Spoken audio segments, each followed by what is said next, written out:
up everyone? Magandang araw po sa lahat. Welcome to my channel. This is Kamyasim Style. And ayan, my videos for today is all about my YouTube channel update. Yes, finally, I got my first salary here at YouTube. Hindi man siya ganun kalaki. But I'm thankful kasi kahit pa paano nagbunga na yung mga sakripisyo ko, mga pagpupuyat, ganyan, paggawa ng mga videos, pag-edit. Kahit pa paano, ayan na, makikita ko na siya. February last year ako na monetize. Yes, mag 1 year na ako dito sa YouTube na monetize. Pero ngayon pa lang po ako sa sahod. Kasi hindi po ganun kadali. Marami tayong mga process na ginagawa para magkaroon tayo ng salary dito. At I'm very thankful kasi eto na siya.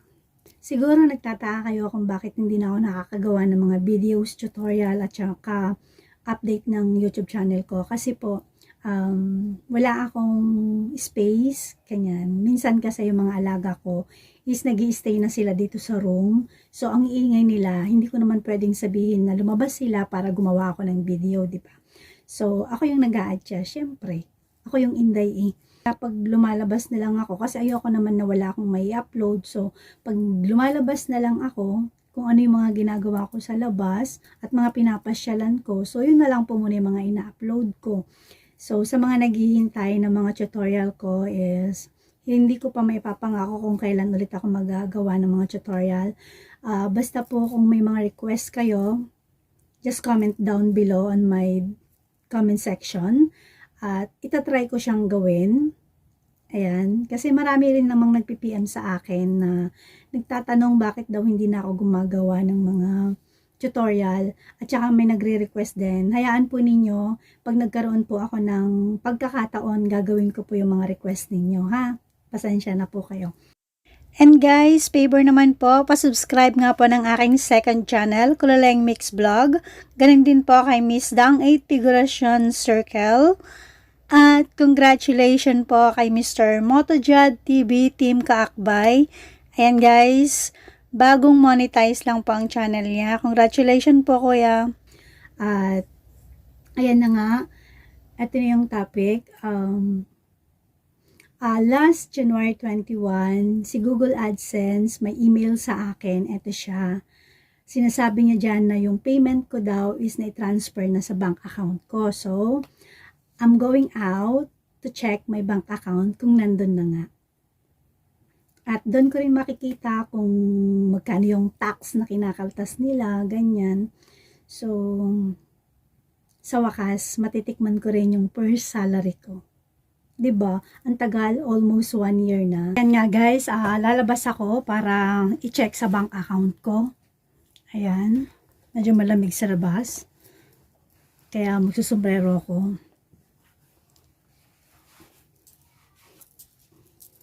Ayan. Malamig kasi sa labas.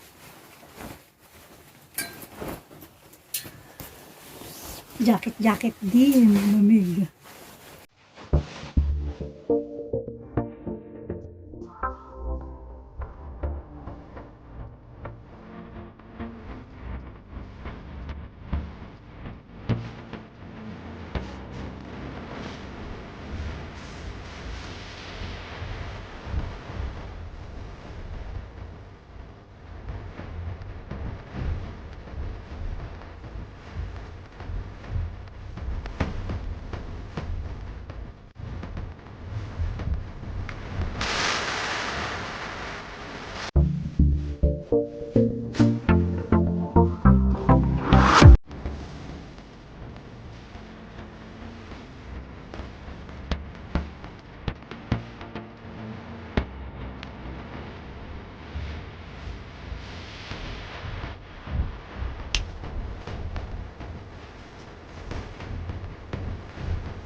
And yes, finally, nasa account ko na nga po yung first salary ko. At patunay na totoo nga po talagang may pera dito sa YouTube. January 21, nung nag-email sa akin ng Google AdSense na na-transfer na daw nila sa bank account ko yung salary ko. At January 24, nagpunta ako sa pinakamalapit na ATM to check kung nandun na nga po yung salary ko. But suddenly po, wala pa po sa bank account ko noong January 24. So, chinek ko po ulit yung email ng Google AdSense at nakalagay po doon na within 5 days at hindi pa nag-update ang bank account, try to contact the bank. Pero ang ginawa ko po is naghintay ako ng 6 days. Then January 27, bumalik po ulit ako to check.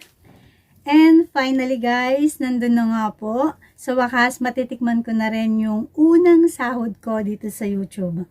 But take note guys, hindi po ganun kadaling magkaroon ng revenue or income dito. Maraming oras or panahon ang gugugulin mo para magkaroon ka ng revenue. Unless sikat ka na or yung tipong artistahin ka. Pero kung katulad lang din naman kita na bagong YouTuber, new creator, pagtiyagaan na lang po muna natin kung anong meron. Pero ako po, I'm very thankful kasi kahit papano naka-receive na rin ako ng salary ko. Yes, maliit man po, pero okay lang. At least sa subscriber ko, 2,777. May salary na po ako at malaking bagay na po yon. At gusto ko rin pong ipaalam sa inyo na ang Kamyasim Style channel ko is marami talagang pinagdaanan. Pero ang kagandahan po nito at pinagpapasalamat ko, ang Kamyasim Style channel po, stay in a good standing pa rin at wala pa rin pong nalalabag na kahit anumang community guidelines. Pero madalas pong napipris ang revenue ko at hindi ko po alam kung bakit. Yes po, tuwing tataas ang view, subscriber, and revenue ko especially, kinaumagahan or sa susunod na mga araw, 0-0 po ang revenue ko. Siguro po dahil may kahina-hinalang mga views at revenue, kaya ini-stop niya to check, to observe kung totoo nga pong legit ba yung mga yon na viewers na yon. So, hindi natin masisisi kasi pera-pera to. Siyempre po, kailangan talagang i-double check ni YouTube to be fair kay Google AdSense na nagbabayad. Kailangan nilang malaman kung legit nga ba talaga yung mga viewers and revenue na yan or baka ginamitan lang ng boosting or pandaraya. Minsan nadi-disappoint din ako pero nananatili pa rin yung good motivation ko na magiging okay din at sasahod din ako. At syempre po, dahil po yun sa mga tulong ninyong lahat na walang sawang sumusuporta sa mga videos ko. Sa panonood nyo ng mga video ads ng video ko, sa community or samahan ng YouTube supporter at mga kamag-anak at friends ko na walang sawa at patuloy pa rin nanonood ng mga videos upload ko. Maraming salamat po sa inyong lahat. And I'm hoping po na hindi kayo magsawa. At para naman po sa mga nagtatanong kung buo ba na na-receive ko sa bank account ko yung ipinasok ng Google AdSense is yes po, buo po siya. Pero sa Google AdSense list ko, nabawasan ako ng 36 Hong Kong dollar. Syempre yun po yung tax. Para po ito sa mga monetized. Naaalala po ba ninyo yung pinil-upan natin about sa tax information doon sa tax treaty? Kaya po tayo nag-fill up ng ganon is para males po yung tax na babayaran natin. Kasi magbabayad talaga tayo. Pero dito kasi sa Hong Kong, wala po kasing tax treaty. Kaya bawat salary ko, buo po yung babayaran kong tax. Depende po yan sa bansa. Kung sa bansa ninyo is may tax treaty, try po ninyong i-check. 'Di ba nung time na mag-fill up kayo doon sa tax information nyo, makikita naman po ninyo doon kung may tax treaty yung bansa, kung saan kayo. Pero dito sa Hong Kong, wala po. Kaya buo po yung binabayaran ko. At 36 Hong Kong dollar po yung nakaltas sa salary ko. At para naman po sa mga interesadong malaman about tax treaty, lalong-lalo na po sa mga bagong kamamonetize, kailangan po natin itong pilapan, tax information form, at isa rin po ito sa pinakamahalagang requirements ng YPP para po makapasok tayo doon. At ito rin po yung way para masendan tayo ng PIN ng Google. So, ayan guys, just visit my account and go to my video tutorial, tax information form, and hopefully makatulong po ito sa'yo, lalong-lalo na kung kamamonetize mo pa lang. For ayan this video, please don't forget to give me like, do subscribe, and pakihit na rin po ang ating notification icon to make you updated sa mga upcoming videos na gagawin ko.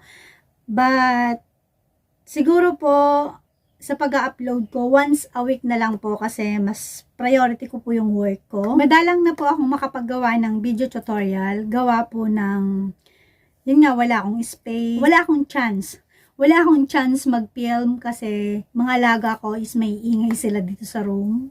Nag-stay na kasi sila dito kaya sinasamantala ko na lang kapag nasa labas ako kung ano yung mga ginagawa ko doon, yun na lang in-upload ko.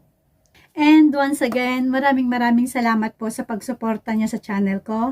And this is Kamyasim Style na lagi pong nagsasabing, don't just a dream, make it happen. Bye! Thanks for watching!